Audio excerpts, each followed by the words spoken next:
మన కన్నిమలాయ పిల్లలకు పుట్టినీళ్ళుగా ఇక్కడ కుంభావ సరస్వతి మధ్యండి హరికశాంతి పితామహుడు వారి పాదాలకు శిరస్సులకి నమస్కరిస్తూ శంభయాచార్య భాగవతాలు గారు మేము దాదాపు 50 సంవత్సరాల నుంచి చూస్తున్నా కూడా ఏనాడు కూడా అలసిపోకుండా పొలిచిపోకుండా ప్రతి సంవత్సరము స్వామివారి వీరికి 83 సంవత్సరాలు అయినా కూడా ఇప్పటికీ కూడా అద్భుతమైనటువంటి గాత్రంతో వీరబ్రహ్మేంద్ర స్వామి వారి చరిత్రను వారు గానం చేస్తుంటే ప్రజలందరూ కూడా మైమర్చి ఆనందంగా వినటువంటి వారు. ఈ కళామూర్తి యొక్క పాదాలకు కూడా మేమందరం సరస్వతి నమస్కరిస్తూ ఒక ఆశీర్వాదం నీరు కూడా ఇవ్వాల్సిందిగా కోరుతున్నాం. దివ్యాత్మ స్వరూపమైనటువంటి పెద్దలారా, మాతృమూర్తులారా అందరికీ కూడా హృదయపూర్వకమైనటువంటి నమస్సమాంజలిగా సమర్పిస్తున్నాను. శ్రీ విరాట్పద విఖ్యాతం సిద్ధానంద ప్రదాయకం శ్రీ విరాట్పద విఖ్యాతం సిద్ధానంద ప్రదాయకం కాలజ్ఞాన ప్రవక్త శ్రీ వీర బ్రహ్మ గురు భజే శ్రీ వీర బ్రహ్మ గురు భజే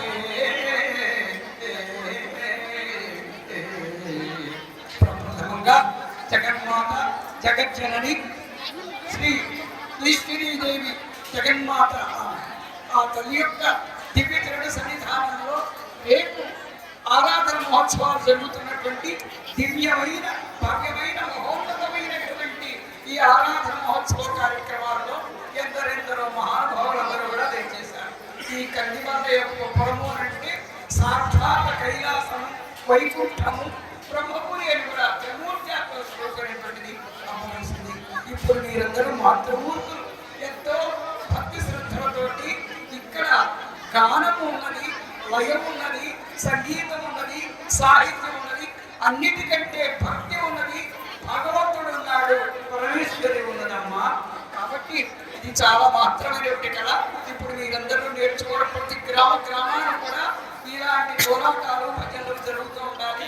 ఇప్పుడే మనకు ఈ ఈశ్వరీదేవి జగద్గురు పీఠాధిపతులైన మఠాధిపతులైనటువంటి సాక్షాత్ మహా భక్తి జ్ఞాన వైరాగ్య గంగను పొందించినటువంటి స్వామి శ్రీ వీర శివకుమార స్వామి వారి యొక్క అమృతమైనటువంటి దివ్యాశీస్సులు మీరందరికీ ఇచ్చారు. వారు ఇచ్చిన తర్వాత ఇవన్నీ కూడా ఆ త్రిభవాక్కులు మనకి భావన చేస్తూ ఈ కార్యక్రమంలో నేర్పినటువంటి బ్రహ్మయ్య గారు ఆయన చాలా సంతోషం. ఇలాంటి గ్రామాలు ఇలా భక్తితో దేదీప్యమానంగా వెలుగొందుతుండాలని చెప్పి మీకు ఇచ్చినటువంటి జ్ఞాన సంపదను ఆ భగవత్ భజన సంపర్కాన్ని కూడా ఈ మాతృమూర్తులు ఇంటికి ఒక ఇల్లాలు దీపం ఉంటే చాలు ఆ ఇల్లు ఆ గ్రామం వెలుగొందుతుంది. తప్పక తయారు చేశారు స్వామివారు జగన్మాత జగద్గురు స్వామి యొక్క దివ్యమైన అమోఘమైన ఆశీస్సులతో ఇలా గిరిజన ప్రవర్ధమానం కావాలని, అమ్మ అనుగ్రహానికి పాత్రలు కావాలని నేను కూడా అనుకుంటూ ఇప్పుడు మన ఈశ్వరెడ్డి గారు సంగీత సాహిత్య కుంభావ సర్వసరి అక్కడ ఆయన ఉన్నారు. ఎందరెందరికో నిజంగా మీరెంత పుణ్యాత్మలో ఈ మహాక్షేత్రంలో నిత్యము స్వామివారు ఇక్కడ గంగను పొందించిన ఈ క్షేత్రంలో మీరు పుట్టారు, నెట్టారు. మేము ఎక్కడ నుండి రావాలి అంటే ఎంతో చేసుకుంటాం. మీ అందరూ చాలా పుణ్యాత్మలు, ఇక్కడి వారు ఆశిస్తున్నారు. ఈశ్వరెడ్డి గారు ఎంతో మంది ఇక్కడికి వచ్చేటువంటి కళాకారులందరికీ వారి దివ్యమైన ఆశిస్తులు వారి పాదాలకు నేను నమస్కారం చేయాలి. ఆయన ఎంత వినయముతో తెలుస్తుంది. ఇంతవరకు ఉపన్యాసం చేస్తున్నటువంటి వారి స్వామి వారికి ఎక్కువ ఆయన నారాయణ స్వామి గారు ఇందాక వారిని చూసిన తర్వాత అయ్యో కళాకారులు నాకెందుకు అమ్మ నాయన మిమ్మల్ని నేను స్వీకరిస్తానని చెప్పి ఇంతలో ఈశ్వరెడ్డి గారు కూడా వచ్చేసారు. నాయన అందుకుంటారు స్వామి వారు వస్తున్నారు అని చెప్తే మీ ఆజ్ఞతోటి ఆ సంగీత సాహిత్య ప్రవచన మూర్తులను వారిని కూడా మీ ఆశీస్సులతో వారిని సత్కరిస్తున్నాను. స్వామి సభలో ఇప్పటికీ కూడా పెద్దలను గౌరవించడం మా సాంప్రదాయం. భీష్మాచార్యులు లాంటి వారు మొట్టమొదట ఈ సభలో పురువృద్ధులైనటువంటి మీరు ఒక కళాకారుడిగా మొట్టమొదటి మీరు మా సన్మానం స్వీకరించి పీఠాధిపతుల వారి యొక్క ఆశీస్సులు మాకందరికీ ఆశీస్సులు కూడా మాకందరితో ధన్యతగా భావించు స్వామివారి చేతుల మీదుగా వీరి సాహిత్యంలో వీరి పాండిత్యంలో మేము వందవచ్చు కూడా కాదు.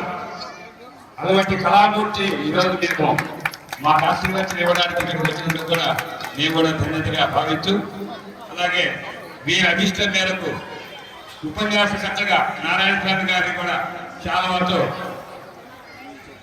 శంభయాచార్య గారు ఆశీర్వదిస్తారు.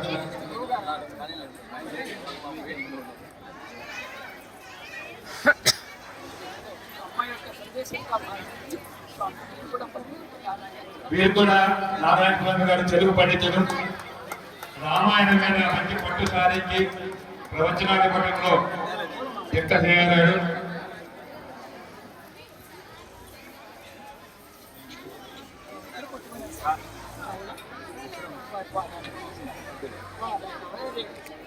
శతమానం భవతి